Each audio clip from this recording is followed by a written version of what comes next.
This is Dr. Phil Chavez of the Men's Academy, and thank you for joining again for the Tuesday College Man Hack, where we cut into the issues that matter. And on this program, we want to discuss concerns that touch men, young men, college in their early 20s, about family, life, work, faith, and all those issues which they have a concern. And so I'm joined mainly now with mostly the men of Catholic Fraternity of Cal State Dominguez Hills, and it's good to be with you guys again. Jason, let's pick up where we left off on the dynamics of being at home, relating to parents. Of course, the last time it was about getting exercise outdoors, proving ourselves to our parents, showing them we're engaged and live and well and moving forward. So given where we left off, guys, where would you like to go from here? So yeah, like after we're pretty much talking about the physical wellness, that our parents have a concern for our physical wellness, I kind of want to go into the behavioral aspect of things now. So just to go in a very general way, what sort of behaviors should children show to their parents, and what kind of behavior should parents show to their children?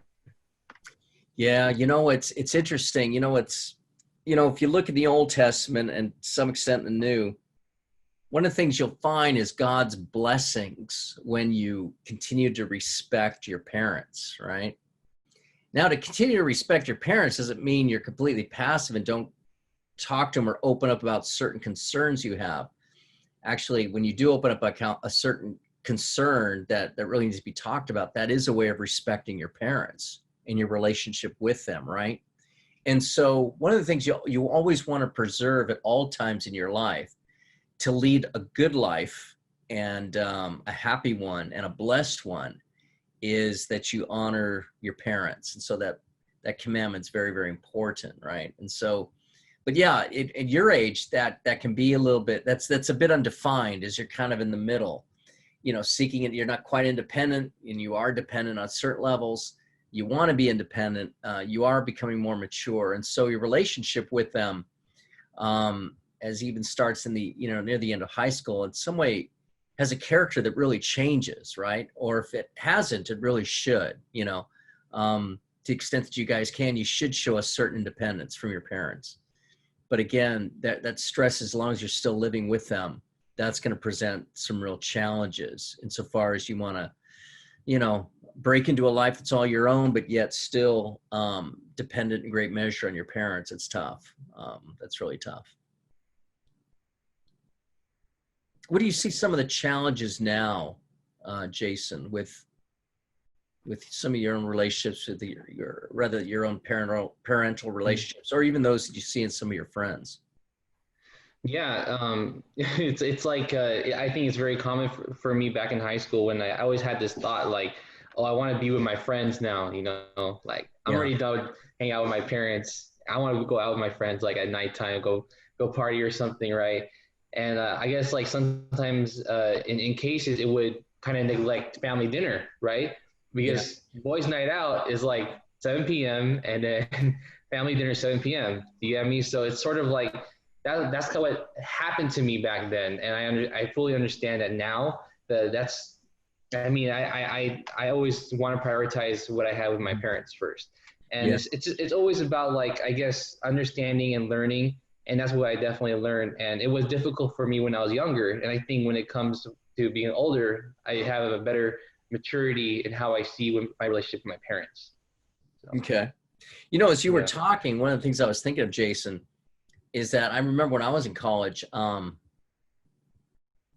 were a lot of periods where I just didn't want my parents around, And I used to think, well, gee, that's just kind of rebellious on one level. That's kind of, I'll use the word uncharitable, or disrespectful that I want my parents around. But on another level, remember, it used to be when you were 18, 19, living away from them, they weren't around.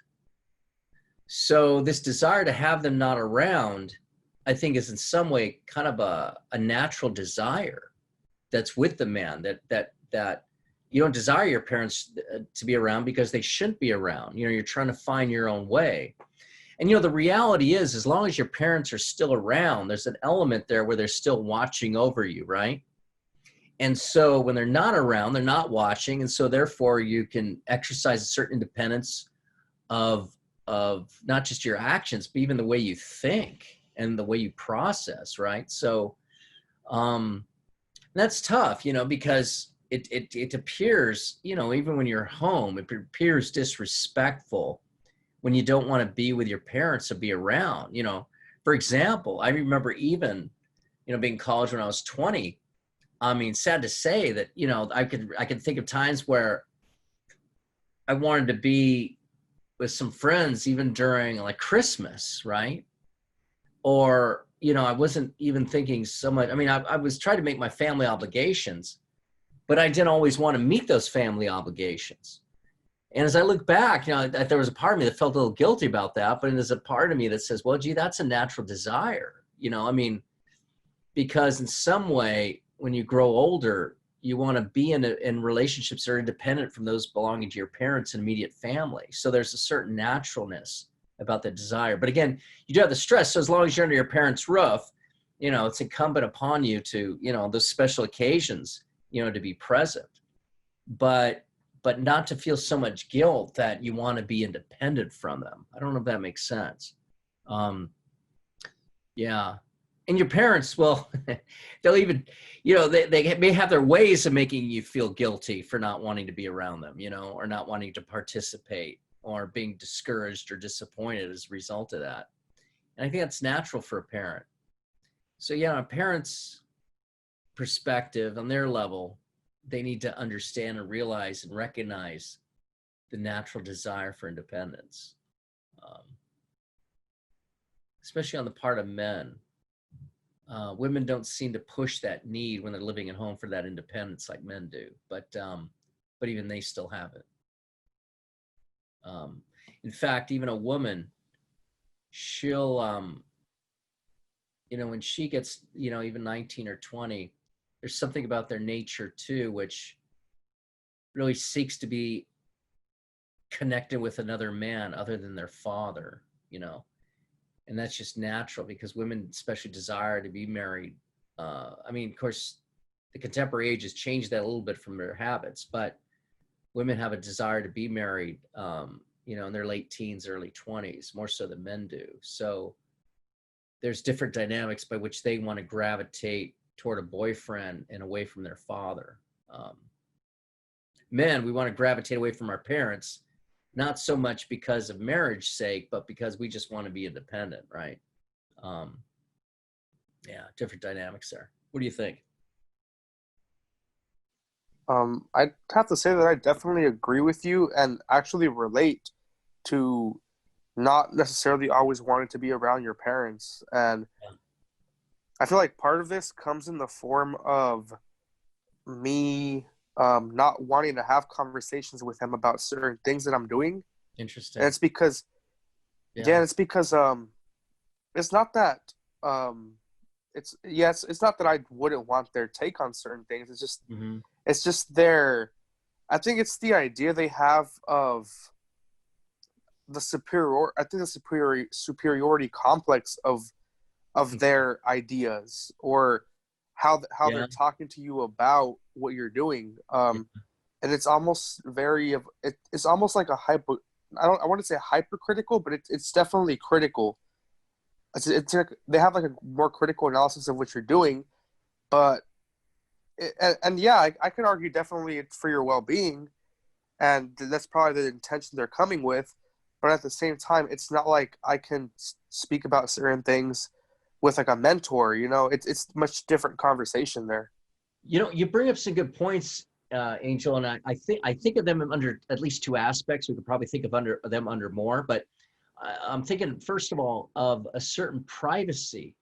You know, yeah, part of independence is I think that goes along with that is your desire that they not even know what you're doing, right? That you're doing some on your own that you don't need their permission for, that you can just do because you want to do it. And it's almost like there's a desire that you don't even want your parents to know. And as I think I'm thinking out loud about this, there's something natural about that because it's a part of our natural independence. We don't want to now again, if you're living with your parents, this is the strain, you know, you're in some way accountable to them. But the desire will be, especially as you move in your early 20s, is to want to do things for which you just don't want to tell them. I mean, it's part of your exercising your independence. And there's a part of a man that, parents, where are you going, son? There's a part of you that says, well, really none of your business. And there's something natural about that. Now, that's a respectful thing to say. There's got to be discreet ways of saying, like, Mom, I just need to have some time on my own, doing something I choose to do, or something. It might be just a respectful way of saying that. But I don't think a man should feel guilty for not wanting to let his parents know where he's going. Now, again, the problem, the stretch is that, or the stress, you can't, your parents in some way have a right to know what you're up to if you're under their roof. Now, the second stress is, as you were talking, I was thinking as well, as a man grows, he has a right to his own thoughts. He has a right to develop his own thoughts. And so you have a right to your own independent way of thinking. You don't want to be disrespectful, nor do you want to be disrespectful or rebellious to the truths that have to do with faith or nature or reality, right? You never want to seek an independence from what is true, but you do want to seek an independence to form your own ideas. And it's true, sometimes your parents may not like that, right? Now, hopefully your own ideas will incline to what you really see as the truth, and not ideas just because they're not what mom and dad thinks, okay? You always we're called to always follow the path of truth. And sometimes it will be that you will see things in truth that your parents don't see. For example, as we spoke about last time, that it's a different world, a different employment, and sometimes you have to roll with thought patterns about different ways of thinking, what it means to be employed, and kind of those old truths or old, paradigms your parents held and believed, right? So that's a stretch too. So you have not only a right to a certain privacy or independence with respect to what you're doing, but even what you're thinking. And that, there's a ways that, if you're under a roof of your parents, they don't like what you're thinking. They could be such that they may show a displeasure about the way you're thinking. Now, again, we all have an obligation to act according to the truth, think and act according to the truth. But as you're independently thinking, there'll come times you have to say, Mom, Dad, I can appreciate what you're saying, but you just have to appreciate what I'm saying on this. I just come from a different place or different perspective. Now, again, it should be in accordance with what you see as the truth and not to be rebellious, but your parents should have a certain level of respect, not for your opinion, but your ability to hold those opinions and perspectives. That makes sense. Yeah, that can be tough for a parent because it's bad enough that you may want to do things independently, but when you start thinking independently from your parents, that's pretty threatening. That's pretty tough. Yeah, and I'll even say that, I'll even add this, is that normally a child, a son or daughter, is inclined as they're young to think more liberally.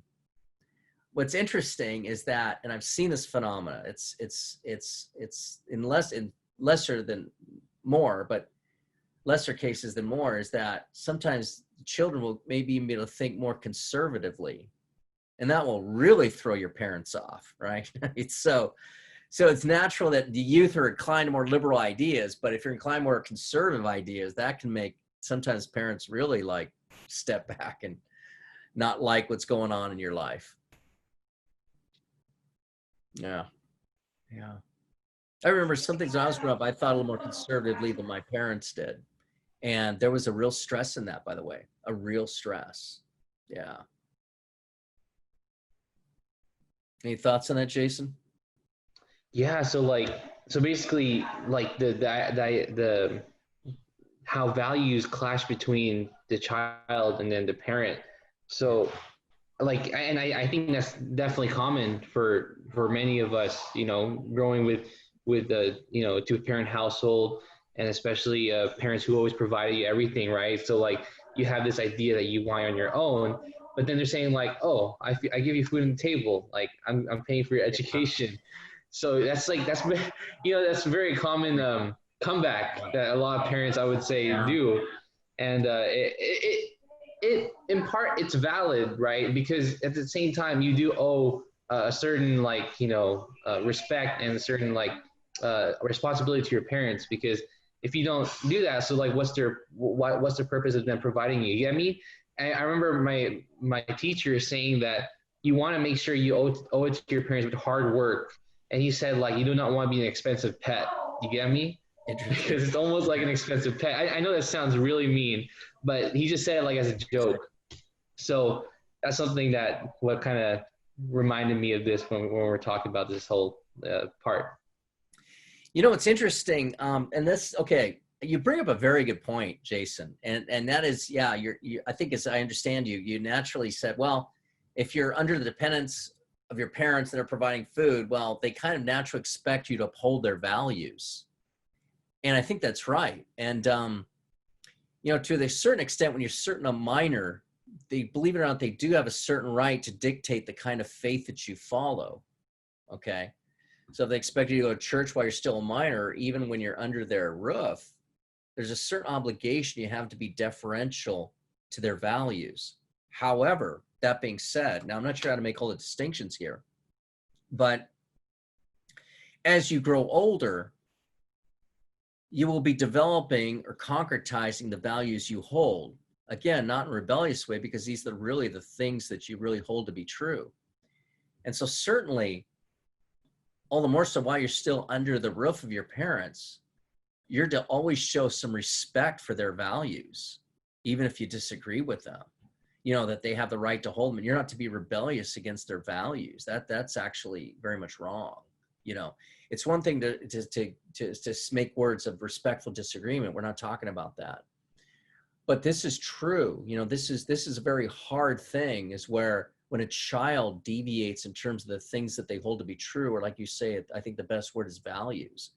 And that can pose a real obstacle. But again, as long as you're under the roof of your parents, and of course always, but even more so when you're under their roof, there's a certain respect you need to have for their faith life.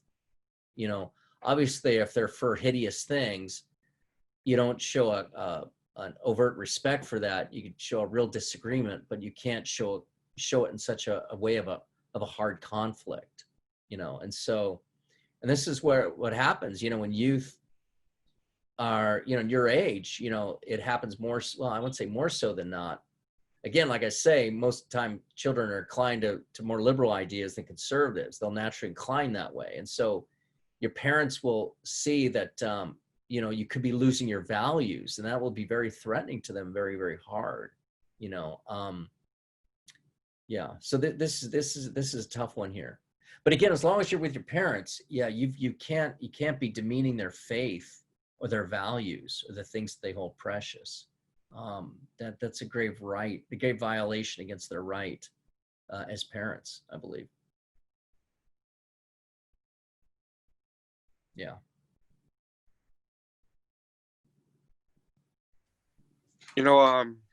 It's actually really, really interesting, because I can say that definitely throughout my time of growing, mm-hmm. I think every year I almost have a different relations with my parents. Mm. Because I remember when I was first in college, I've had situations where they slowly let me have more freedoms, through each year and each year. And eventually I get up to the point where I'm not really afraid to speak my mind to my parents at all. And not in a disrespectful way, because like you said, it's about things that we hold true. And it's even gotten to the point where I'm even able to hold them accountable for certain things they say or do as well, And it's not sorry about that. It's not an unhealthy thing. I think it's actually better, because I think that we all learn, like both parent, child, we all learn how to be better. And sometimes the kids also can see certain things that the parent can't, Right. And it's just this entire dimension stuff that's going on from different perspectives. And yeah, I find it very interesting how, like, when I first started to question certain things or tell them, hey, like, that's not right. What are you doing? Or stuff like that. Initially, they would feel this kind of anger. They're just like, what? Like, my child is telling me this. This is crazy, you know. But I've learned that over time. I think a child also needs to learn how to kind of have that negotiation battle between, you know, the rights that the parents give them. Because one of the things that I tell people, especially my cousins, because they're about 18, barely starting off college as well. I'm like, hey, look, my parents didn't let me stay out past like 10:30 in my freshman years, you know, stuff like that. Sure. But there would be one day where maybe I rebelled a little bit, but it was to show them. It was not necessarily to rebel, but it was to show them that I was responsible enough to, like, for example, I would not be allowed past 10:30. Okay. And eventually I would come back like at 11. Press a little bit 30-minute time just to see what would happen. And then eventually they kind of got used to the thing where it's like, oh, well, my son, he comes back great. Nothing really bad's going on. We'll give him an 11.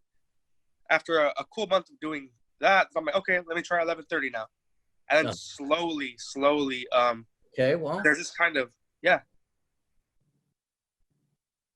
So, there's an exorcist, guys. There's an exorcist that said, he told me this years ago. He says, rarely does anything good happen after midnight. So be warned, all right? So, okay, push the boundaries a little bit, but, you know, really, when you're under somebody else's roof, and first of all, be out after midnight. It's not good, generally speaking, right? So, but all the more so when you're under your parents' roof. But I see what you're saying. I mean, it's all part of growing up. And I guess we're always inclined to push a boundary or two. And maybe as long as it's not pushed too hard, I think you're okay. But, you know, again, no matter what your position or what's your desire or what's your inclination, you know, if it's always approached respectfully with your parents, generally you're on the right track, right? You know, when you're with your parents, you may have a disagreement. If you're under their roof, okay, follow me here, okay? Because I haven't not that I thought through this well, but I think this I think is important. If there's a major disagreement with your parents, they have a right that you sit down and speak with them about it, okay? And you do too. If you're not under their roof and you're really independent and you're responsible, and they have a disagreement, and you don't like where they're coming from, you have a right to cut them off. Okay? Do you follow? When you're independent, when you're living outside their boundaries as an adult. And it is the case that I've seen this happen in a lot of lives of young adults, that all the more so when they're living independently from their parents, they have a right to shut down their parents. Say, Mom, Dad, I understand you hold that position, but I don't want to go there now. Sorry. Now, you can't necessarily say that when you're under their roof. I mean, they did some way deserve it. I mean, in some way, I think you can get to that point, but you got to be a little more open about discussing things. But all the more so when you're independent from your parents and you're having serious disagreements, you have a right to shut them down. Not disrespectfully, but you have a right to say, hey, Mom, Dad, sorry, we're not going there. Love you. You mean a lot to me. You have your positions. I'm at mine. I don't see like we're making any inroads here. Sorry, the discussion drops here. Okay, so there's sometimes, and that for many young people, they've got to get to that point where they can do that and do that respectfully and do that not forcefully, but do that, you know, with conviction.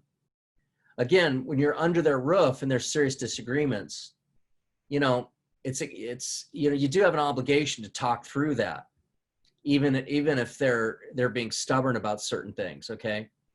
But when you're outside of their domain and outside of not living under their roof, you have a right to stop them from, continue to voice their concerns. Because they'll, the insecurity of a parent will often lead them to believe that they absolutely must lead their child to believe certain things. And as responsible adults, especially if you're living away, you have a right to stop that.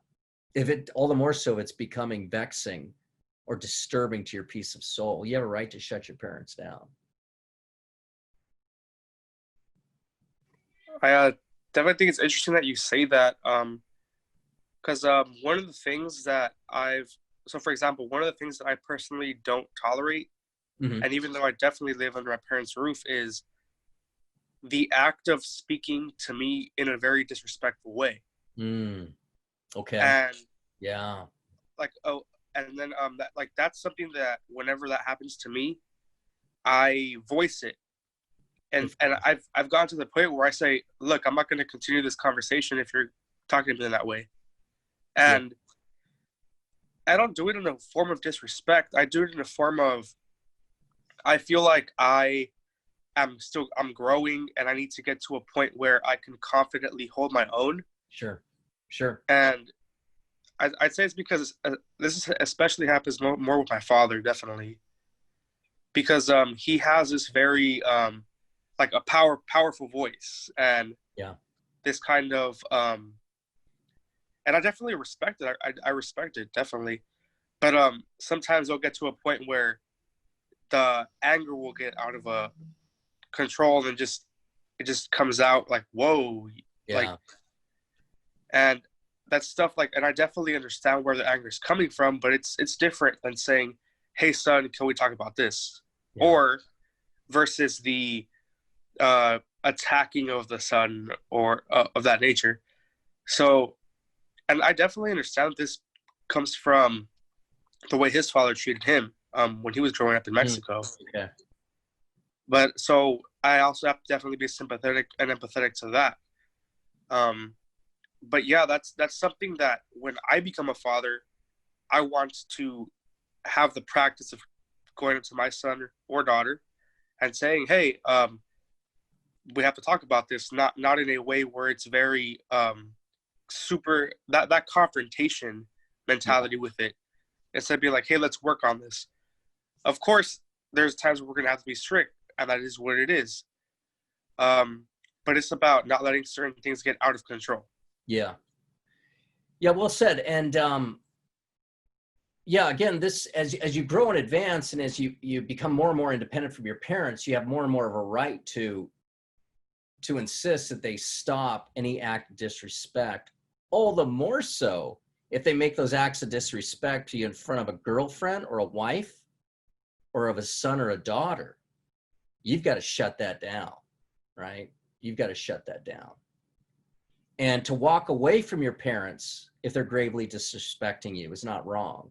If that's the only way you could handle the problem, you have a right to walk away. I believe you have a right, if there's a solicitor calling you on the phone for which you didn't call, you don't have to say, sorry, no, I'm not interested. You could just hang up. Okay. You don't need to say that. I really believe that, because they've infringed upon your space. You have a right to shut them down. Okay. Only analogously, do you have a right, like if your parents, especially when you're showing a certain degree of independence and you're living in an independent life and way, you have a right to turn around and leave. If that's the only way you could really shut them down, that's your right as a human being, right?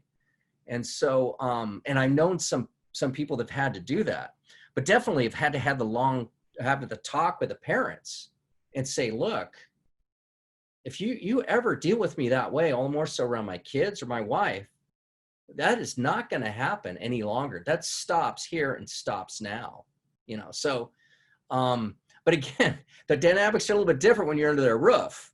You can't really say it stops here. You say, Mom, I think you're going beyond your bounds. You got to use a little more judicious language. You just can't shut them off and close the door. I mean, maybe in some instances you can if they're really violating your rights, but you still got to leave a certain open forum if you're still under their roof. But sometimes to keep your sanity, and in some ways in life, this in some, well, not ways, but in some relationships in life, for your mental sanity, especially if you don't see it's going anywhere, you have a right to shut them off and shut them down and keep them out of your life. Just certain relationships you'll realize can be really toxic. Now, it's really sad when those relationships are with your own parents, but certain relationships with brothers and sisters or parents, or cousins, other friends, don't feel bad if you have to exercise, right to what is true and good, if you have to just shut them out of your lives. And some people I've known had to.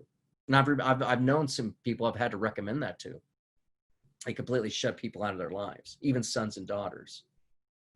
So you have a right against to preserve yourself against being exposed to toxic relationships. Yeah. Dr. Chavez, that just reminded me how last week you mentioned that some husbands would kind of pick their parents over their wife, right? Yeah. And that's a very dangerous action, you say. Right. And I think it's because it originated from them being very family oriented. Is that correct? Like they just love being around their family. And that's where it's often found. Yeah. So yeah, usually in cultures where they're very family oriented and mama is really exalted, fallen nature can incline mother to want to be exalted at all times. Okay, so there are certain cultures, neither one of you guys are Italian, so I'll say in the Italian culture, it's oftentimes the mother who is held in high honor, and that's good. But sometimes she wants to, in her fallen nature, let's just use those terms, okay? She'll want to maintain that even if you're married to another woman. And if you're married, that woman becomes number one in your life, and your mother becomes number two. Not that you don't give her all the respect that's due to her, of course you do. But you have a right to protect your wife over your mother. Excuse me, you have a duty, okay? And you're right, your wife has the right for you to protect her against your mother if she needs that protection. Okay, so, and that's hard to do sometimes against your own mother when you spend a whole lifetime of putting her on a pedestal, which may be where she belongs, right? But there comes a time where, mama isn't necessarily number one anymore, and your wife is, and to some extent too, sometimes you'll be raising your children. You always want to give regards to your mother, but sometimes you'll even have to protect your children from your parents if that need presents itself. But that's a very good observation, Jason, where that inclination happens when usually the families are very, very tight knit. Yeah.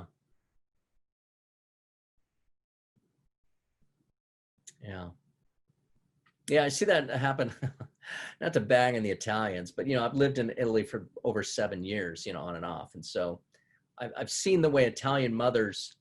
It's kind of cool the way they're exalted and honored, but sometimes the Italian mothers are inclined to push that envelope big time, and so there's some mothers who never want to let go of their sons, never, under any circumstance, under any condition. They just don't want to let go. Yeah.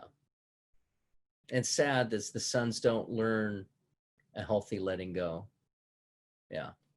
This is why, and all these things, guys, I want to reinforce, and I this theme comes up a lot, Jason. Okay, so you understand, I often bring this up because I think it's important to continually bring up. In a lot of these sensitive problems of sensitive dynamics, you need to often walk with a mentor or even just a brother and say, hey, can I run this by you? Because one of the things that happens, especially if you have to confront a close family relationship like a father or mother, it's hard to get the courage to do that. Or it's hard to see that relationship, how would I say, for what it is or where it's really at. And so sometimes just to clear your head, because you could love your parents so much, you'd be inclined to say, well, I shouldn't be critical toward them. Or you could love them in a way too, where, gosh, I don't want to say anything to hurt them. But there's going to be sometimes you're going to have to say things that not because you want to hurt them, but to assert your own independence, your own right, your own dignity.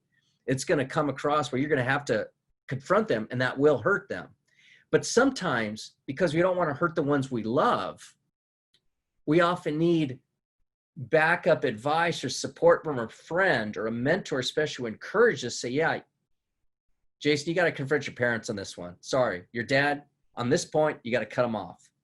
So it's so important to have mentors or even brothers we could trust to share these ideas when, even though you know what's right, sometimes you need that extra encouragement to move forward in carrying out with what you know is right.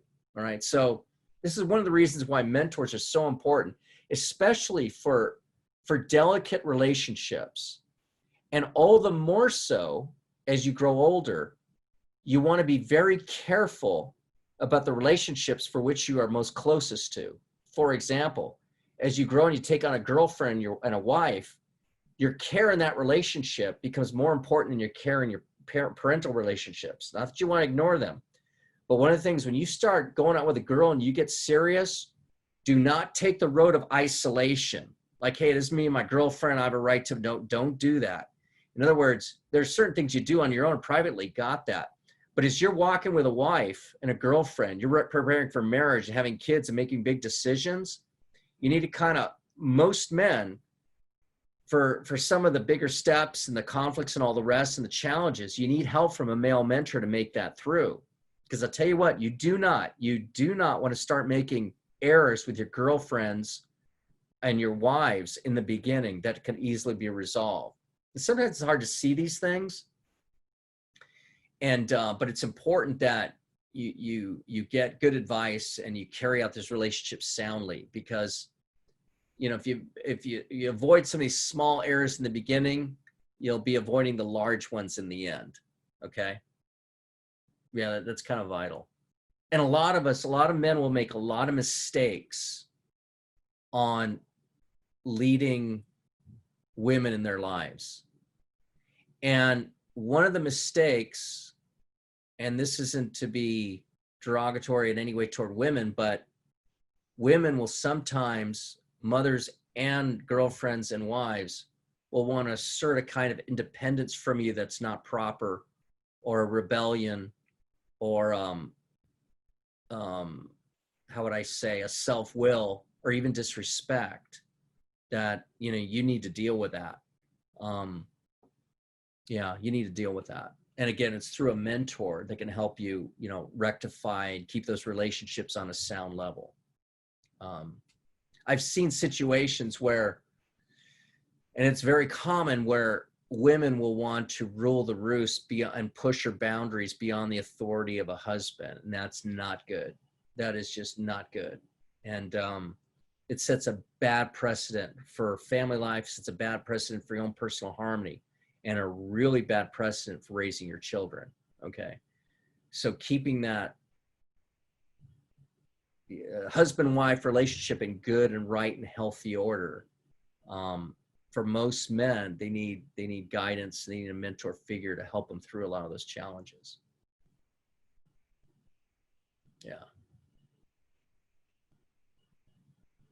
Yeah, most of us need help. So, yeah. I was going to ask you, because I noticed that you mentioned that there are mothers that exist that can't seem to disattach themselves from their sons. That's right. And do you think that's more of a woman thing when it comes to the attachment stuff? What are your thoughts on that? That's interesting. You mean as opposed to a father? Yeah. A father can sometimes respect his son's independence. And there's certain things where you could say, hey, Dad, look, it's this way.